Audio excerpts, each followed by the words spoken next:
اس میں سفاکی نظر آتی ہے. جھوٹ سے شروع کر کے جھوٹ پہ انہوں نے بات ختم کی. انہوں نے یہ کہا کہ میرے بھائی نے مجھے اجازت دی ہے، وہ یہاں اپنی بھتیجی کا راستہ روکنے کے لیے آ رہے ہیں، پارٹی کو انتشار سے روکنے کے لیے آ رہے ہیں، سیاست کرنے کے لیے آ رہے ہیں. آپ سب جانتے ہیں کہ پارٹی میں شکست و ریخت ہو رہی تھی، اور اس لیے آئے کہ پچھلے 2-3 دن سے یہ کہا جا رہا ہے، جس میں جزوی طور پہ سچائی ہے اور بڑی حد تک بھی ہے، کہ شہباز شریف عثمان بزدار سے بہتر پرفارمنس دیتے. اس میں تو شبہ نہیں ہے. 45 دن تک 35 سیکٹر کو صبح 6 بجے بلاتے تھے. وہ دانا آدمی تو خیر 6 بجے نہ بلاتا، 8 بجے ہی بلاتا. 8 بجے ٹائم تھا، اور 6 بجے بلانے سے پرفارمنس بہتر نہیں ہوتی، لوگ تھک جاتے ہیں. کرینہ ہوتا ہے وہ اپنی سیاست کرنے کے لیے تشریف لا رہے ہیں. اس کی دلیل میں آپ سے عرض کرتا ہوں. انہوں نے کہا جی حکومت کی وجہ سے حکومت اس کی ذمہ دار ہے. کیا 200 ملکوں میں جو کورونا وائرس پھیلا اس کی حکومت ذمہ دار ہے؟ اور انہوں نے کہا اگر ہم ہوتے تو یہ کرتے اور وہ کرتے، یہ اشارہ دیا. وہ ڈینگی کی وجہ سے اگر وہ چین میں جو روکا انہوں نے روک لیا، اور اگر اٹلی میں پھیل گیا ہے تو وہاں اس لیے کہ وہاں کوئی شہباز شریف نہیں تھا، پھر شہباز شریف کی کلوننگ کرا لے اور ہر ملک کو ایک شہباز شریف پیش کرتے ہیں. پھر یہی اس دنیا کے مسائل کا حل اگر شہباز شریف کے پاس ہے. ایک اہم بات یہ ہے کہ وہ لوگوں سے کہیں کہ بھائی دیکھیے 2 فریق ہیں اس معاملے میں، اور دونوں ایکولی امپورٹنٹ ہیں، بلکہ دوسرا فریق زیادہ اہم ہے.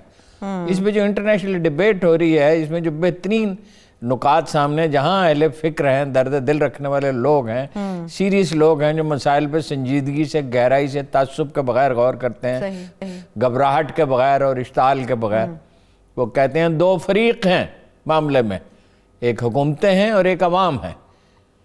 ایک نے حکم دینا اور ایک نے حکم تسلیم کرنا ہے. اس کی ولنگنس اتنی ہی اہم ہے جتنے حکم دینے والے. ووہان میں اگر یہ ممکن ہو سکا تو اس لیے کہ لوگ گھروں سے نہیں نکلے. اس میں جبر کا ایلیمنٹ تھا. وہاں تو لوگ اوبے کرنے کے، ہمیشہ سے 72 سال سے حکم تسلیم کرنے کے عادی ہیں. ویسے بھی یہ اقوام کا ان کا مزاج یہی ہے، ان پر جبری سے، یلو ریسز پہ جبر سے حکومت کی جاتی ہے. آپ کو معلوم ہے وہ جو شمالی کوریا کا تھا سربراہ، وہ بیٹھا ہوا تھا چین میں، تو خیر اس طرح نہیں ہے، تو وہ سامعین میں سے ایک آدمی سو گیا تو اس کو توپ کے گولے سے اڑا دیا گیا.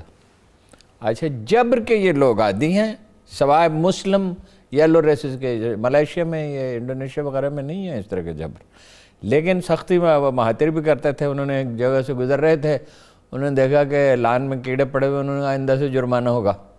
یہ ان کا پہلے دور حکومت کی بات ہے. خیر وہ ہے کہ ہمیشہ فادرلی بیہیو کرتے تھے، قوم کے باپ کی طرح.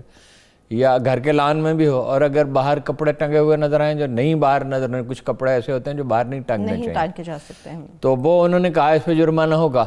اور وہ اس کو قانون کا درجہ حاصل تھا، وہ اس پہ رولز جاری کر دیتے تھے. خیر یہ آ رہے ہیں سیاست فرمانے کے لیے. دیکھیے جن لوگوں نے ٹھیک بہتر کام کیا، وہ سندھ حکومت نے اچھا کام کیا، کوئی بلا استثناء سب نے ان کی تعریف کی، بھاگ دوڑ کر رہے ہیں، اپریشیٹ کیا انہیں. اس کے نظم جو ڈھانچہ ہے اس کا انتظامی، وہ بڑا کمزور ہے. چنانچہ سکھر میں لوگ نکل بھاگے، لیکن خدا کا شکر ہے کہ وہ بازاروں میں نہیں چلے گئے. لیکن وہ معاملہ کچھ اور کہا جا رہا ہے ہارون صاحب، کہ انہیں کہا جا رہا ہے کہ ہمیں فیسیلیٹیز اس طرح سے نہیں مل رہی تھی. فیسیلیٹیز تو دینی چاہیے. نہیں، یہ جو ہمارے سندھی بھائی ہیں ان میں خوبیاں بھی بڑی ہیں، بہت مہمان نواز ہیں، بڑے سافٹ ہیں. یہ ساتھ فوٹیجز بہت خوبیاں بھی ان میں ہیں. ہر ماحول میں کچھ خوبیاں ہوتی ہیں، کچھ خامیاں ہوتی ہیں. ڈسپلن کو ذرا مشکل سے قبول کرتے ہیں. پاکستانی فوج میں Sindhis are equal good fighters. یہ میں کوئی سنی سنائی نہیں کہہ رہا ہوں، میں زیادہ تر لوگوں سے مطلب بلوچ کیسے ہیں، پوٹھار والے کیسے ہیں، فلاں مزاج میں تھوڑا سا فرق ہوتا ہے. تو انہوں نے کہا کئی ہفتے لگ جاتے ہیں ڈسپلن قبول کرنے میں. مگر قبول کر لیتے ہیں تو پھر قبول کر لیتے ہیں، فائٹرز ہیں. اور وہ پٹیل نے یہی کہا تھا کہ یہ چاروں جو نسلیں ہیں، سندھی، بلوچ، پٹھان، پنجابی، یہ ساری فائٹنگ جو ریسز ہیں، تو پاکستان بنانے کے سوا کوئی چارہ نہیں ہے. پٹیل کی آخری دلیل یہ تھی. خیر وہ جی سیاست فرمانے کے لیے تشریف لا رہے ہیں. اچھا، شہریوں کے لیے نہیں اور وہ کیا کریں گے؟ مثلاً یہ دے اس وقت جو 90% مسئلے کا حل ہے وہ اس چیز میں ہے کہ لوگ گھروں پہ رہیں. اور میں آپ کو خبر دے رہا ہوں، مجھے ایک انتہائی ذمہ دار سرکاری شخصیت نے فون کیا. It has been decided. Lockdown ہونے جا رہا ہے، اس کے لیے انتظامات کیے جا رہے ہیں. دوسری چیز کا مجھے اپنے اندازے کی بنیاد پہ یقین ہے کہ معاملہ فوج کو سونپا جائے گا، میرا اندازہ ہے، میرے پاس معلومات نہیں ہیں۔ اس پہ امپلیمنٹیشن بھی ہونا چاہیے۔ اس لیے جہاں خاکی وردی والا ایک آدمی کھڑا ہوتا ہے وہاں دو چیزیں یقینی ہوتی ہیں، ایک یہ قانون نافذ ہو جائے گا، دوسرا لوگوں کو احساس تحفظ ہوتا ہے۔ انہیں یہ نہیں خیال ہوتا کہ جیسے لاہور ایئرپورٹ پہ ایک آدمی کو رشوت لے کے چند چھوڑ ہزار دے روپے گا، دے کے یا وہ نکل اسلام گیا۔ آباد کا ہو، گجرات کا آدمی ہے تو لاہور ایئرپورٹ میں موسٹ پروبیبلی آئے گا، سیالکوٹ کا چانس بھی تھوڑا سا ہو سکتا ہے۔ 6,000 پر رشوت لے کے تو مانیٹرنگ میں آپ کو فوج کے آدمی لانا پڑیں گے، اس کے سوا کوئی چارہ نہیں ہے۔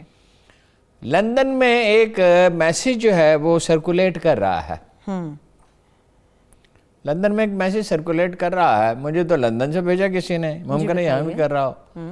ہاتھ دھوئیں، ماسک پہنیں، چہرے کو نہ چھوئیں اور عمران خان کی بات نہ سنیں۔ ملک کے وزیر اعظم کی بات نہ سنیں، بات خیر یہ تنزیہ ہے، اس لیے کہ اس کی سنگینی کو محسوس نہیں کر رہی حکومت معاملے کی۔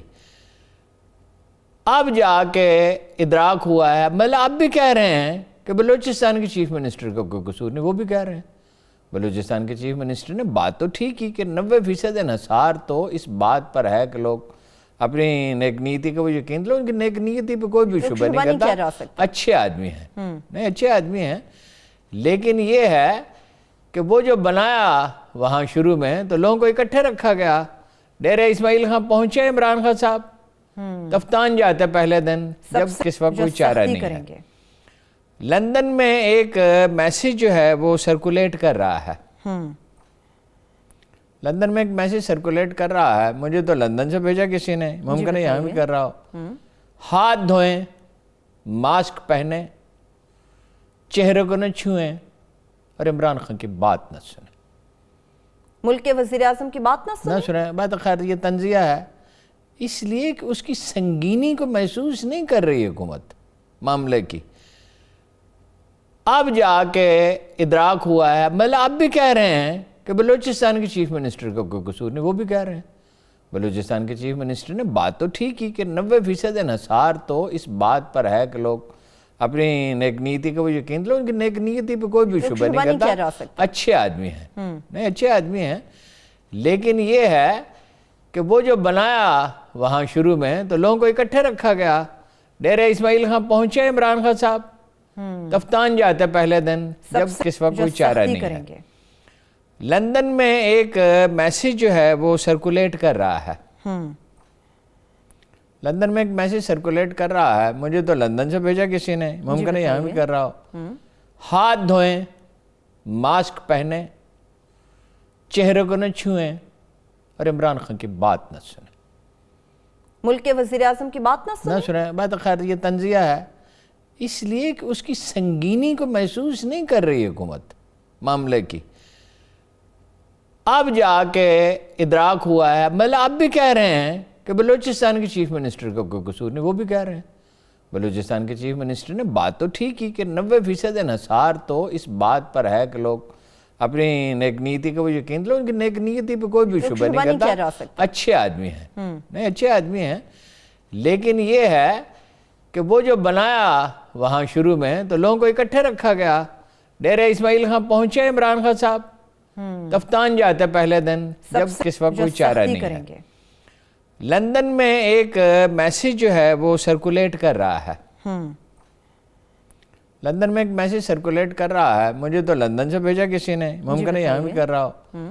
ہاتھ دھوئیں، ماسک پہنیں، چہرے کو نہ چھوئیں اور عمران خان کی بات نہ سنیں۔